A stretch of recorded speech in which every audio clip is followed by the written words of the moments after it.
Okay, we will now resume the interviews with an interview of Andrei Vishnevsky.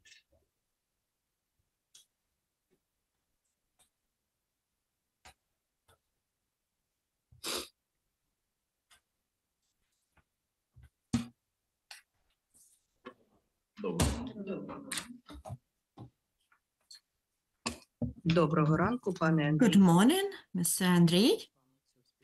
I'm going to lead on this interview, Natalia Onishchenko, and I ask you to be as succinct as possible. Try to stick in the limit of 3 minutes per question. And if there is a need, we can extend the time for the question. So let us start. In 2016, you provided 2 declarations.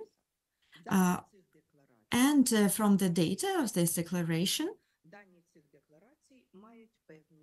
and they have certain discrepancies. So the annual declaration 2016, you state the asset of 950,000, $25,000. And then in your declaration of the candidate, you state 900,000 to 20,000 of US dollars and a different amount of euros. So could you please explain the differences in these 2 declarations? Yes, it is true. There is a difference, and it is connected that it was the very first year of submitting declarations.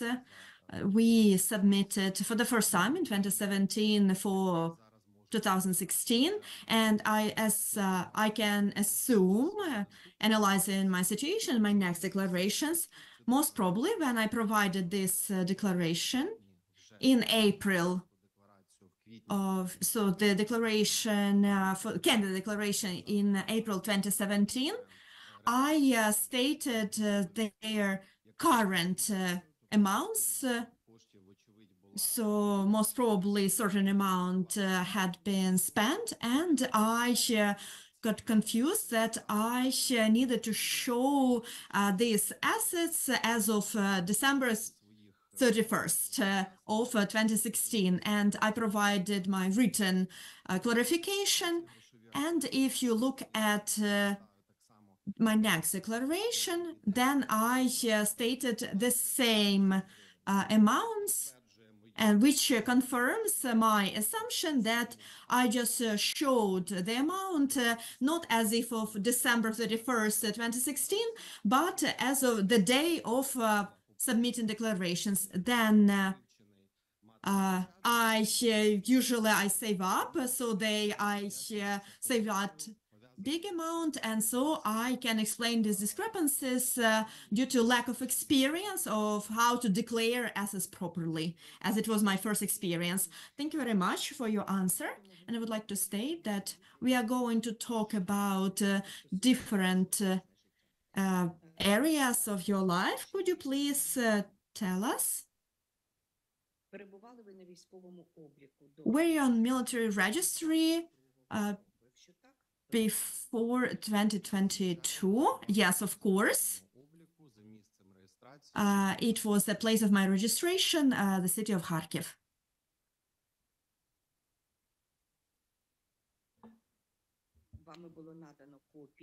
You provided a copy of the military ID where it stated that you were on this registry on the 15th of August of 2022. Do you confirm this fact? Yes. Thank you. Про, скажімо, такі конспірологічні моменти вашої діяльності. And so your explanations, you stated that in 2011 you were personally persecuted by the administration of President Yanukovych. As you presented, that is one of the myths. We could read this. So could you explain what happened in this situation and what was happening there? which special service in which was organizing their operational activity around your personality. And what happened? I received a decision of the Kiev Court of Appeal, and if I'm not mistaken, it was in March of 2011, about the permission to do search, and it was about me and my head, and this operational activity was organized for half a year. They didn't find any criminal activity, so there were no criminal proceedings, and I was not officially accused of anything.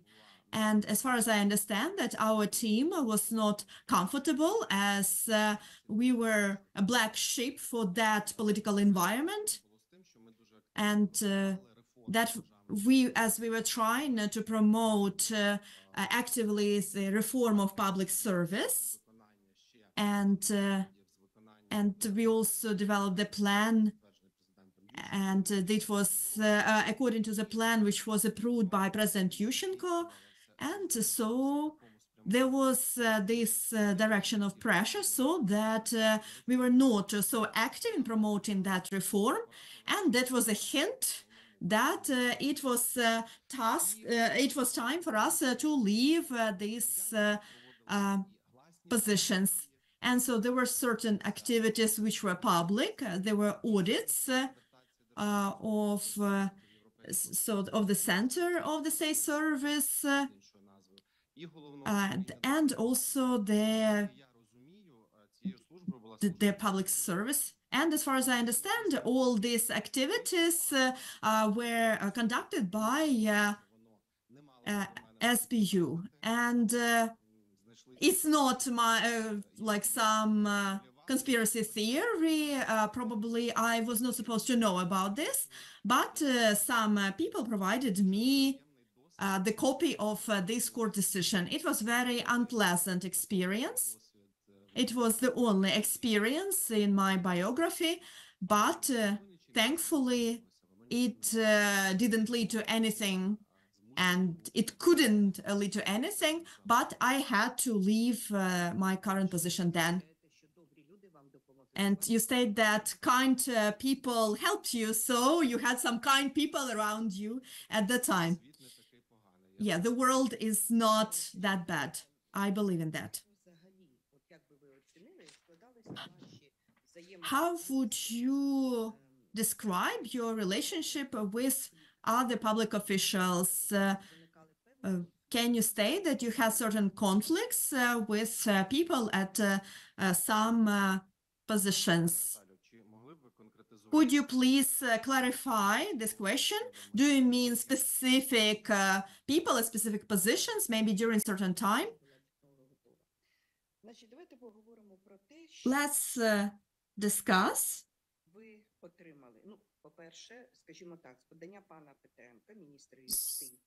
So, as the Minister of Justice, Ms. Petrenko, nominated you to receive the award of Honored Lawyer of Ukraine, and then you received a proposal to become his deputy. That was the first half of 2016. So you accepted this proposal and you become his deputy. But then certain circumstances occur, and then either you were willing or forced to leave this position.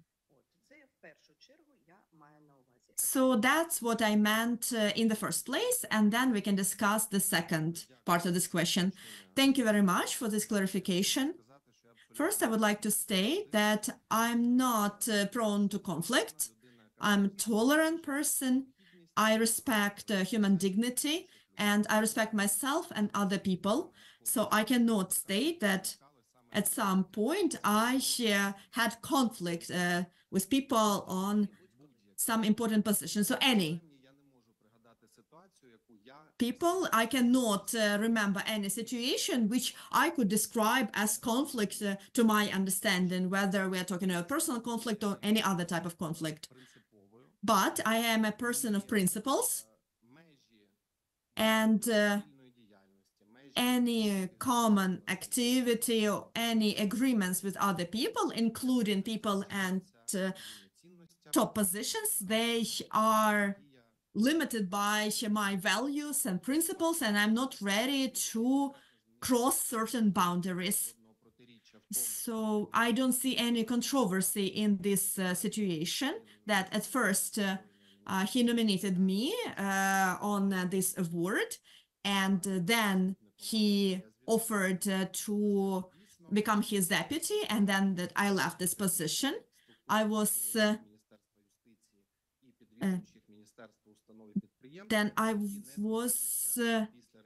the only head who stayed in his position after I stayed in this position after Revolution Dignity in 2014, 2015, and 2016 for 3 years. In my opinion, our relationship with him, we had a model type of relationship of a politician and the person in professional administrator or public servant. So the politician defines policy and then delegates it to a person who works in administrative part, and the result of this free legal assistance, so free legal aid, and we can still see result even 10 years after we both left these positions, show that this was very productive relationship. So this free aid center, I'm interested in your opinion, because sometimes there are ideas that it was corruption-prone structure. What do you think of that? If I may, I will respond to the previous question, and then I will respond to this one. So the reason of my dismissal was the ethical dilemma that I faced, and for me, the solution was clear. And later, I realized why I was offered to be the Deputy Minister of Justice, most likely because the system of free legal aid with over 500 offices all over Ukraine, a big network. There was management structure, and it meant that 500 citizens, they were clients of this system. So preparing for the elections to Verkhovna Rada, it could be seen as an administrative resource. That is why, you know, they wanted to dismiss me from this position because I would not allow to use this administrative resource, but I had some positive, successful results. That is why it was not possible to just fire me. That is why I was proposed this other position, and a different person with not such a good reputation became head of this center of legal aid, and the whole system was against it. People were protesting, and 2/3 of the branches and offices and some NGOs from all over Ukraine were asking Minister Petrenko, asking him to run a contest, a competition, which would be transparent for the head of this center. But Minister did not support this idea, and he insisted that the requirements of the protestants were unlawful, that he did everything right. So for me to agree to this proposal of the ministry would mean not to act in line with all the values or that are part of this free legal aid system. And also it would mean that I would not act in line with the requirements of people working in these regional offices, because we had some values that we shared, and I could not go against these values. But being a Deputy Minister of Justice, of course, I was not it would be not possible for me to share the political position of the minister. So I submitted a letter of resignation, and I supported this protest. So there were actually good results. The requirements were satisfied. There were amendments and changes and qualifying requirements for people to be a director of the Legal Aid Center, and also a supervisory board was created to stand between the minister and this system, which has to be independent. So the supervisory board is still operating. So in my opinion, it is a positive example of how a healthy state-run institution should operate, and how it could protect itself from undue political interest. And I think that the way how we ended relations with Mr. Petrenko, we cannot really call it a conflict. I had an honest position and he had an honest position about the myths of this free legal aid system being corrupt. Sorry. So it is myth number 7. Yes, right. I'm opening the document and I see myth number 7. Maybe there are more myths, but I could identify 7 of them, those which could deserve the attention of Commission. So it's not a myth, but it's just a lie and a nonsense. So firstly, the system of free legal aid from the very beginning, and it remains one of the most transparent government institutions and mechanisms, because we decided to work on the system of lawyers and attorneys to show the income of all the attorneys. So this, we said that this information will be transparent, but then the attorney said that you show all information about our income, but what about you? And we said no problem. And on a quarterly basis, we started publishing information on the income of all people involved in this system, all the staff, including the director of the coordination center. Secondly, we took part in the pilot project. Now it is called the State Audit Service, and we worked with the Academy from the Netherlands to build a risk management system, a progressive model, which at that point was not implemented in any other government structures. We implemented it in this coordination center, and thanks to this pilot project, I cannot remember the date exactly, but I remember that the Academy of the Ministry of Internal Affairs, there was a big event, and all heads of financial departments from different government agencies were invited, and I was presenting this model as kind of a model of excellence, as a best practice, and it was recommended to the Ministry of Justice to scale up this positive experience from this system of free legal aid, to scale it up and to cover all the different agencies under the Ministry of Justice. The next thing, we were one of the first ones to create a system of internal audit and anti-corruption system. We had an anti-corruption program when it was not mandatory according to the law. So the coordination center did not have to have this anti-corruption program, but we approved this program and we started implementing it.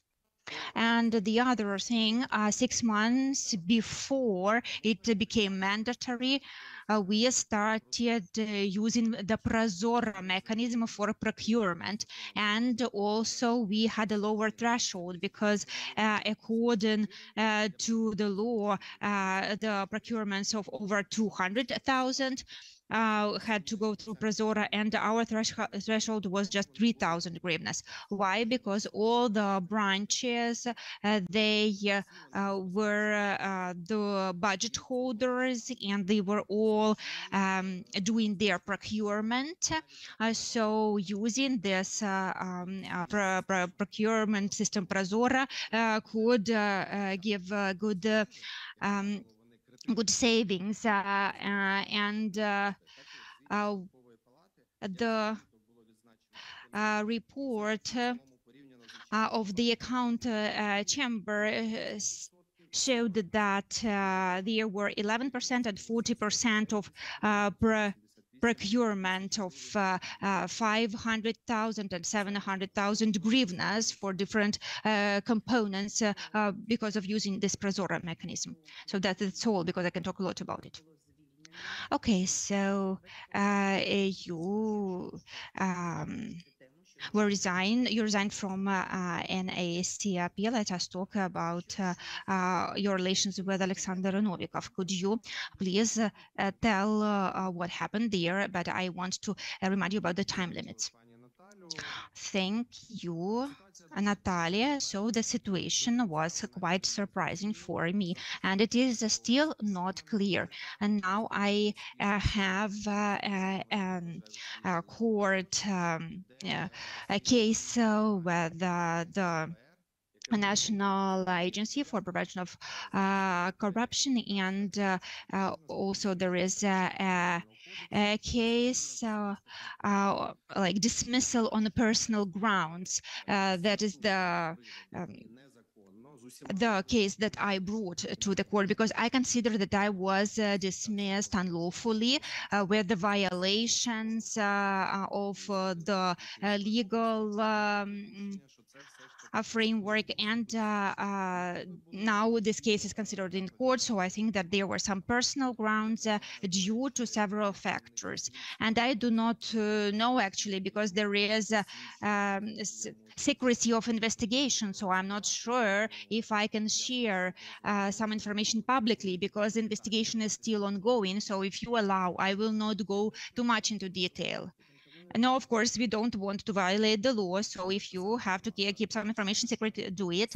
Yes, in general terms, the management style of ex-head of NACP, Alexander Novikov, is rather authoritative, and he really did not like it when some subordinates were expressing their ideas. He was not interested in the thoughts of others. He thought that he is the best expert in combating corruption. So he said it on numerous occasions. He said that I know about many things much more than you all do when we had some meetings. So he didn't want any professional advice. He just wanted people to just do to comply with their duties. And I have a different approach. I think that people who are public officials or who take other positions, who are not state servants, but who work in this government system.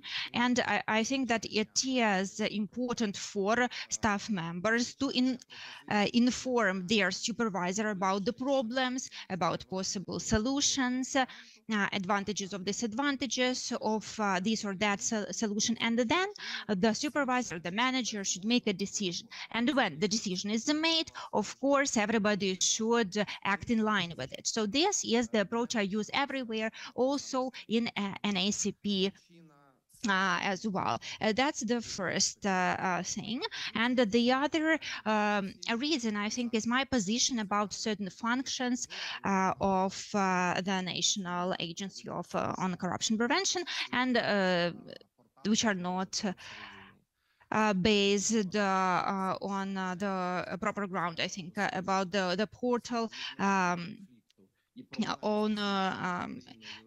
the sponsors of war, and you know that there were some issues with that when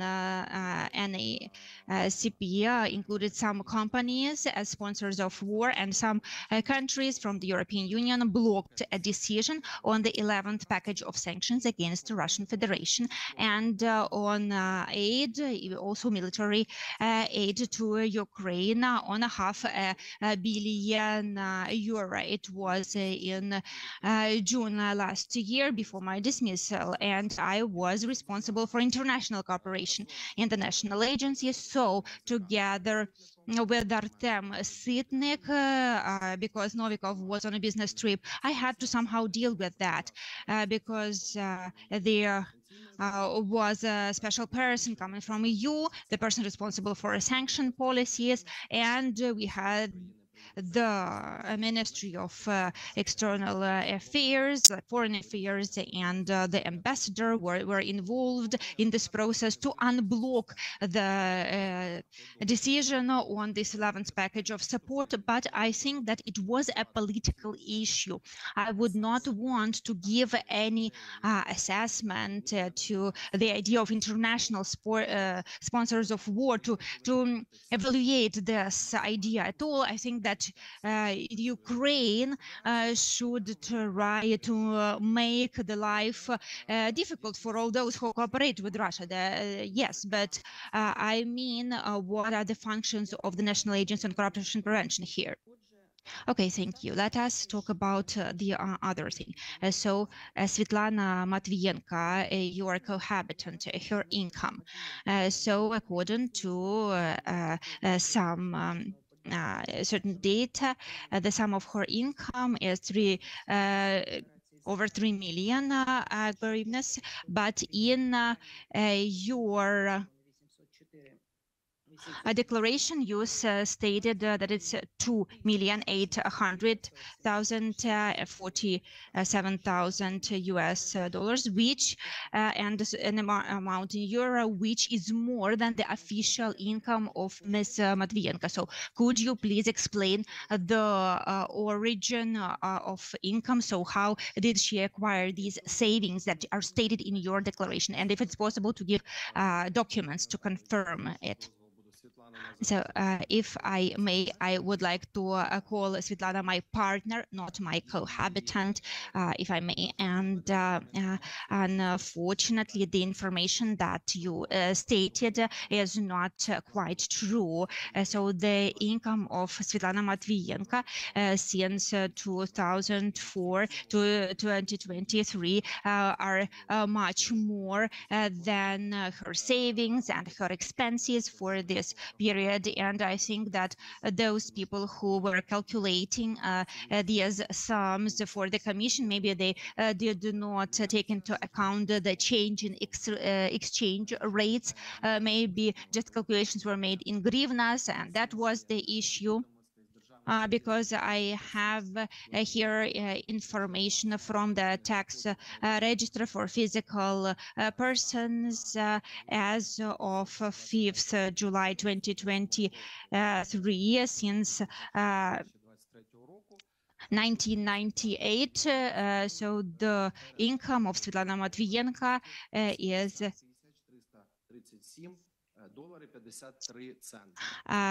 $270,000, $337. So if we count all the savings, they will be expenses, and savings are will be fewer than the income. So there is no discrepancy that you mentioned. I'm sure of that.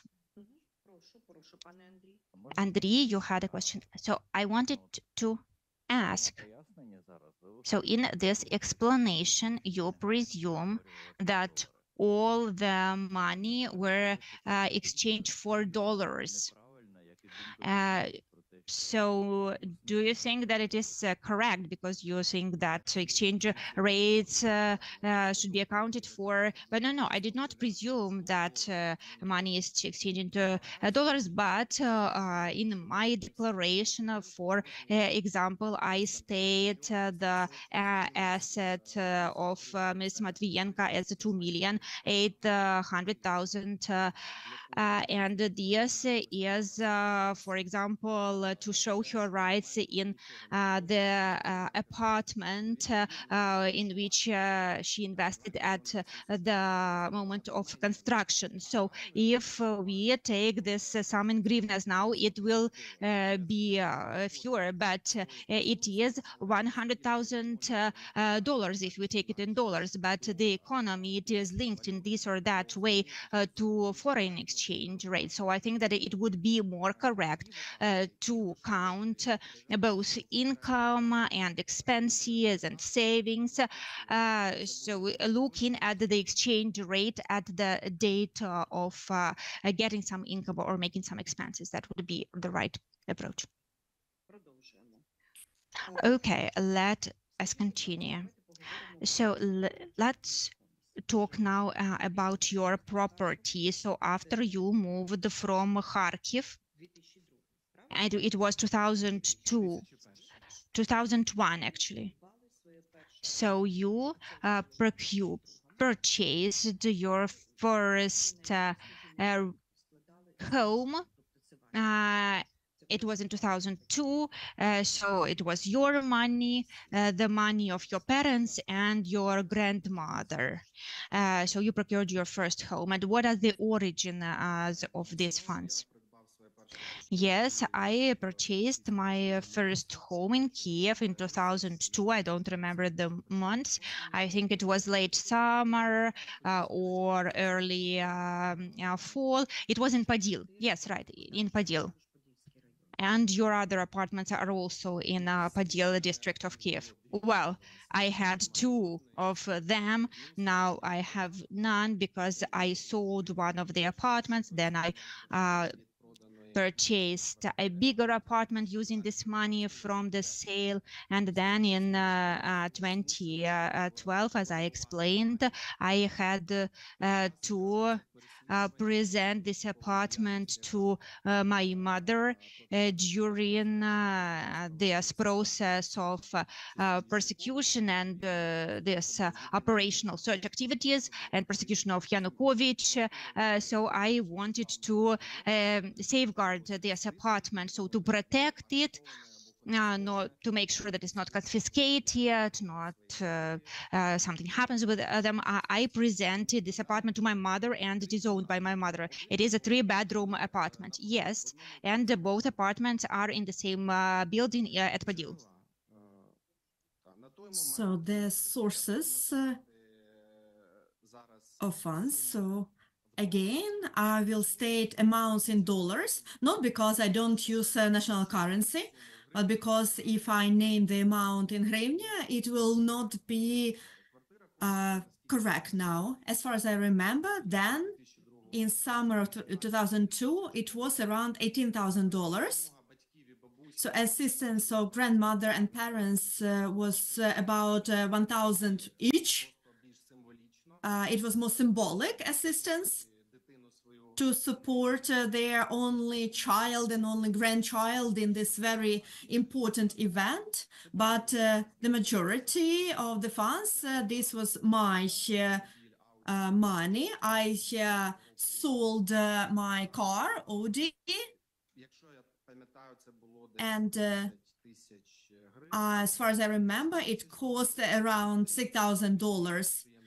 Part of it was the income from my entrepreneurial activity, which was more than 100,000 hryvnias, and I have a tax declaration at the time, and that was all.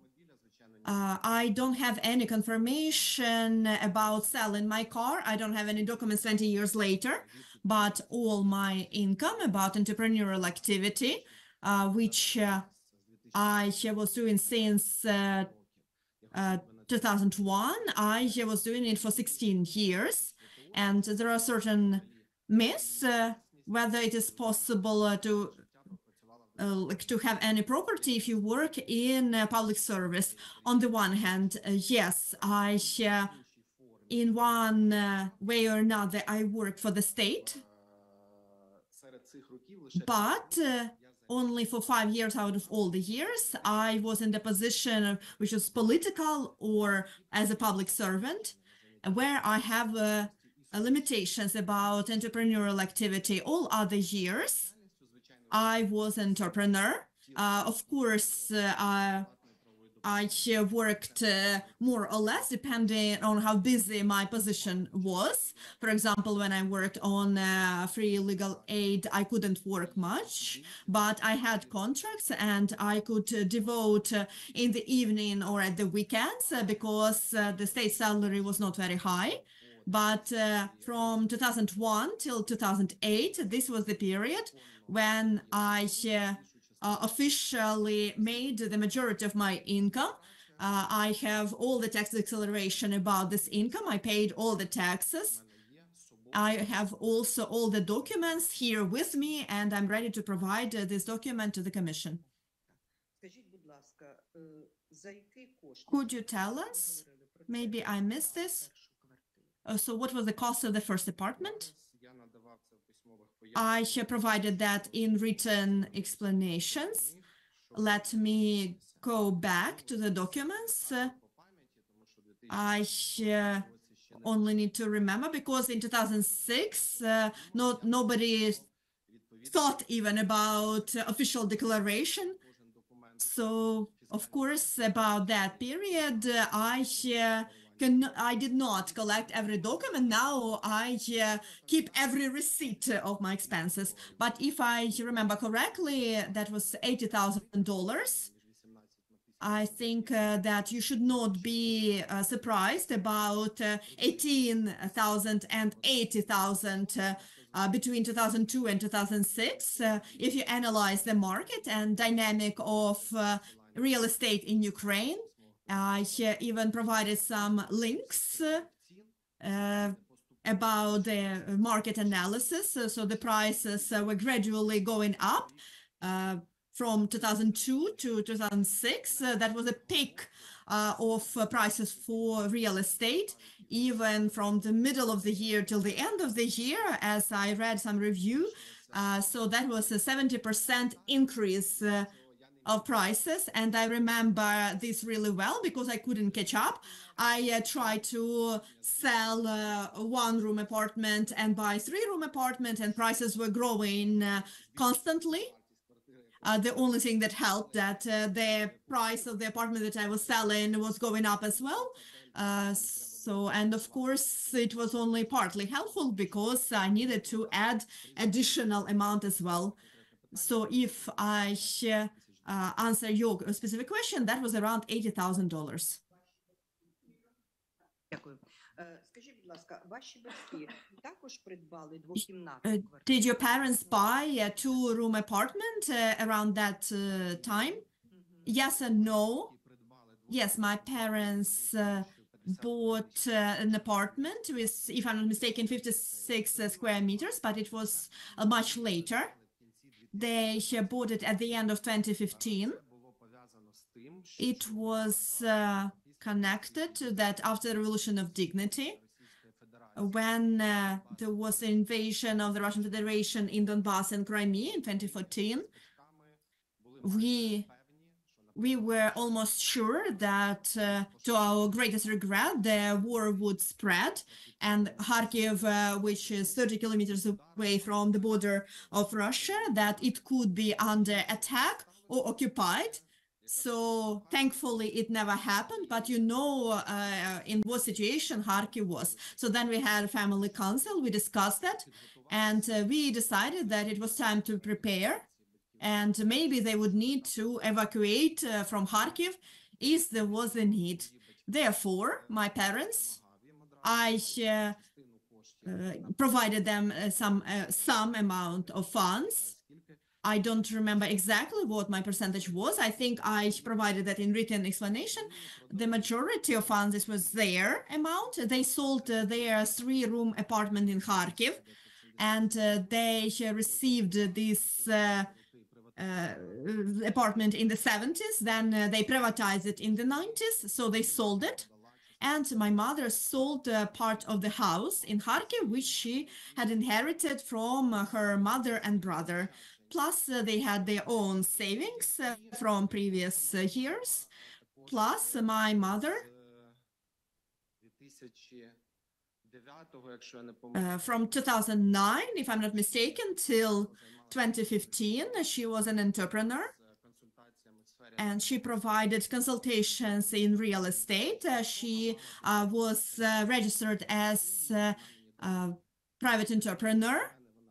And she preserved all her reports and she provided them to me. And her income, on some years, the income was about $10,000 or $20,000. So they definitely had more funds than the price of this apartment. As far as I remember, that apartment that they bought, it was $500,000 hryvnias, or about $60,000 at that time.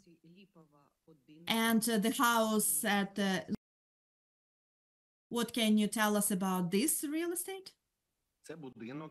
This is the house that my parents built almost on their own.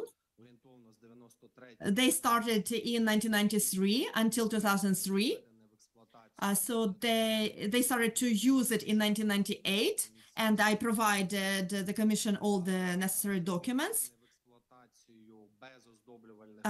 It was used without any decorative work inside. So basically, they spent 10 years to build this house, and the land plot, it was historically the part of the land plot of my grandmother.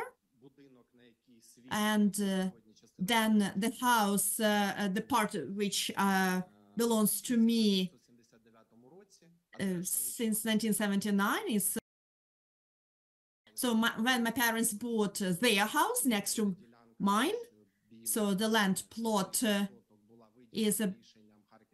it was allocated by the decision of Kharkiv City Council. At first, it was allocated for my father to finish the construction and to service this house.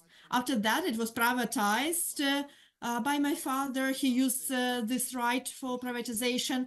And now this house is 270 square meters, but 75 square meters, that's the place where you live in, because 270, that includes garage, basement, and other. So the house it doesn't look very attractive. I provided the photo of this house to the commission, so to prevent any conspiracy theory around this house.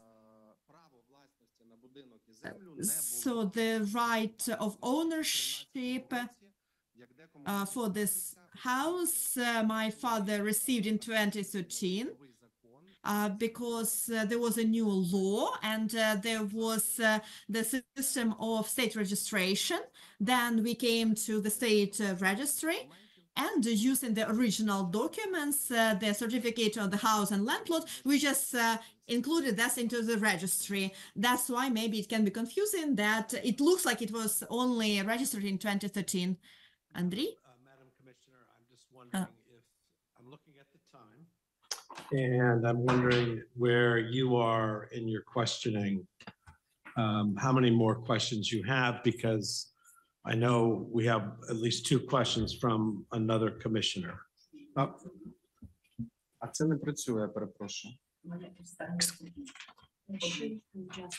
Okay, good. And then, okay, we're okay.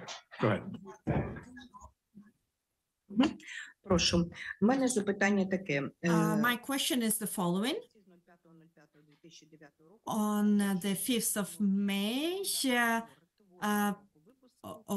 so you had a car Honda Accord about the cost of $26,000. What is the source of income to buy this car? Thank you. My own income from entrepreneurial activity, and I confirm all this income with my tax declaration. Все, дякую. Пане Thank you, ваше Андрій. запитання. Thank you. Скажіть, будь ласка, Could you tell me в якій сумі What частині amount or what percentage? So when особами було використано кошти від which- вирощування that when you received or that your family received from selling flowers? It's hard to answer. This activity about growing and selling flowers, it was initiated by my grandmother who died in 2005. And she started doing this in the 80s. At the beginning of the 90s, До цієї діяльності приєдналися my parents joined this activity, and I would like to state that in the Soviet time before 1991, and now in Ukraine, this activity is legal. не підлягає оподаткуванню. So it is, so Відповідно, звичайно ж, ніяких документів немає. the people don't have to pay taxes for this activity. But from what I remember from my childhood, that my grandmother was really well off based on this activity.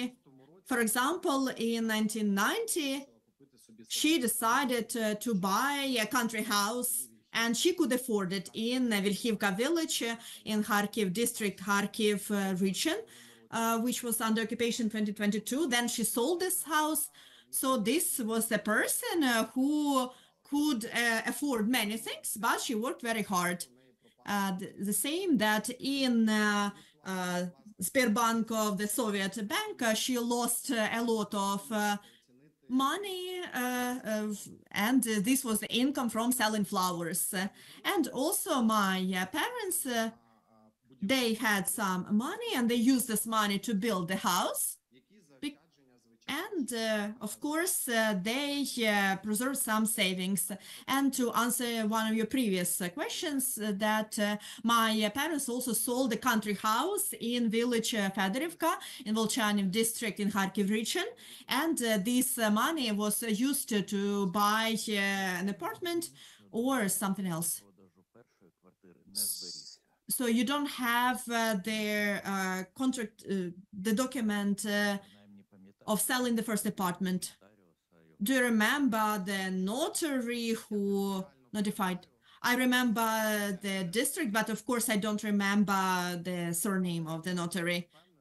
But I can assure you that the amount was not higher than $18,000. I think it was, no, when you sold this apartment.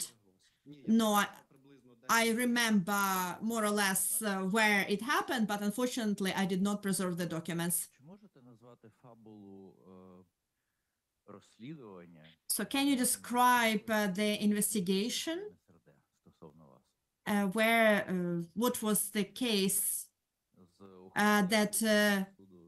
so you don't remember what was in the decision of the court? I think it was maybe either embezzlement or abuse of the position, as I was the head of the state institution. We were organizing procurement. Коротко So it's just my assumption that at the same time I was facing audits, and the audit and SBU, they were together, and they had audit of financial activity, which I assume was about imaginary financial abuse, which of course they couldn't find. And they didn't find any proof of this assumption. So this was closed. They spent half a year. They spent a lot of money on this investigation, but it didn't lead to any official accusation. And believe me, if they found at least something, they would have used it to maximum extent. And I'm sure that everybody would find out. центр БПД. So when you were invited to the position of the head of the free legal assistance, microphone. особистої співбесіди з So I never had a personal interview with Mr. Lavrinovich, and I was invited to the Ministry of Justice, not the head of the free legal aid. It didn't exist at that time. It was before, so because the law on free legal aid was only in July, and I was invited for the position in October.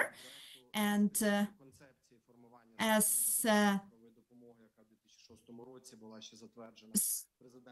so the President Yushchenko developed a plan on creating the system of free legal aid, and then the Center of Free Legal Aid was working on this. And then this center had free vacancy of the head. Then it was Svetlana Naiboshenko was looking for some candidate who could become the chairperson of this center in the Ministry of Justice. So on the 2nd of October, I left my previous position, and I worked with heads of many HR departments in my previous position, and of course, everybody knew that I left that position. And I received a few job proposals. This was the most interesting for me. I had interview with the head of HR directory, and then the profile deputy of the Ministry of Justice. I met Lavrinovich in the ministry maybe just a few times on some common meetings. So I mostly work with his profile deputy, and the system of free legal aid was autonomous. So the Minister of Justice had only two functions around this. It was to hire and fire the head, and then approving the annual budget. And it was more just a technical function, because the functioning of this center, we had two lines in the budget, and it is defined in there by separate document. Did you feel any interest of Mr. Portnov? No, I never met him. We never communicated, and fortunately, the administration of the president was not interested in this activity. One small question. So in 2009, your parents bought Honda Pilot car for $35,000 Can you explain what was the source of income to now buy this car? Because Natalia was asking about Honda Accord, and I was asked about your parents' car. Just a little bit about the context. Why in 2009 we bought two Hondas, Accord and Pilot, in 2009. I want to remind you that 2009 was the year after the global world crisis, and there was a big change in the US dollar exchange rate. So from the dollar went from 5 to 8 hryvnias, and we had some savings in dollars, so we wanted to make this procurements, and we procured these cars in 2009. And you know that dealers usually they have discounts for the produced in the previous year, so we were offered this discount, and we decided to make this purchase. And you were not asking why, but I would like to explain why we bought this car. bought Honda Accord, but I'm using my father's car because Accord is a small car and Pilot is a bigger car. So I lived in Kiev back then, and I wanted to have a compact, small car. And my parents, they had this big house, and they also took care of my grandmother's husband, took him to the hospital. So they were needed a bigger car. That was the situation why they wanted an off-road vehicle. But then I started having many business trips to different regions of Ukraine. I did not have a work vehicle, and Accord, Honda Accord is not good to go to other regions because our Ukrainian roads are not very good.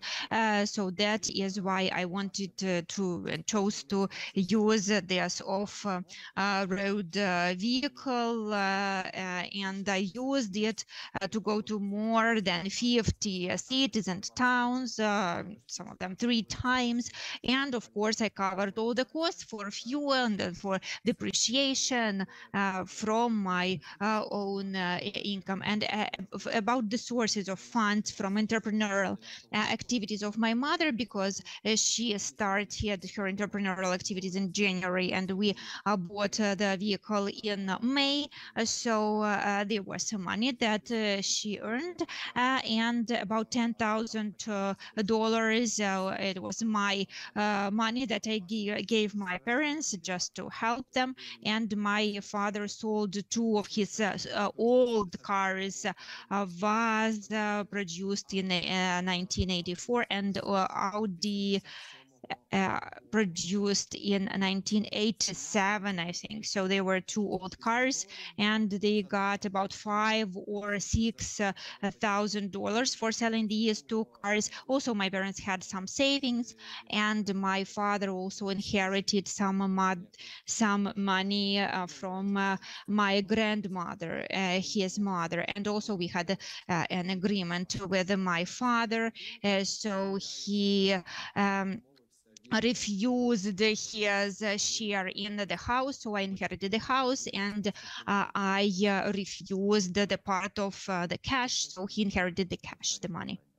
And about independence, the last question. So it seems to me that your dismissal from the agency is somehow related to this criminal case and the relevant prosecutions. So do I understand it correctly? The state service, well, there was pressure on us. So the goal of those investigative activities, but those are my assumptions, you know, I do not know specifically who gave orders to whom and why this investigation started. But from what I remember, they did not want us to continue working in the state service. They wanted our dismissal. And actually, the task was to also spoil our reputation. So this is what they wanted to do, but it never happened. And while the audit and the investigation was not over, I was not, my letter of resignation was not approved because for the first time, I submitted letter of resignation to the Cabinet of Ministers. There is several months before I have this letter, and I think you can get it from the Secretariat of the Cabinet of Ministers. But this application was not accepted, and they did not want to let me go because they wanted to find something while I was on this position to start criminal case. But if they did not find anything, why did you resign then? So you won. They did not find anything on you. Yes, we won, but my supervisor was the first one to leave. He was 65 years old, so it was his retirement age. So he wrote a letter of resignation, and I came together with him in 2003, 2004. So the person who was appointed instead of him, I do not respect this person as a professional, and I did not want, and I was not ready to work with this other person. That is why I had to submit my letter of resignation. But for me, the main thing is the result. So these 7 years of work, they were not in vain. In 2011, the law on state service was the new version was prepared, and it was not enacted. There were important things there about competitions to take certain positions in the state service, but thanks to the fact that part of our team later got positions after the Revolution of Dignity, like Alexander Sayenko, who was the minister in the government of Groisman, Tatiana Kovtun, they were able to complete this thing, and then based on this draft law that we all worked on, an updated version was developed with all these provisions, the state secretaries and competitions and all those things. So it was approved, this updated law, and I think that my work in the state service was important and helpful. So the Free Legal Aid Institute is very important. Over 5 million Ukrainians could get free legal aid through this mechanism. And there's a reform of state service. I was not able to complete what I wanted to do, but my team was able to do so.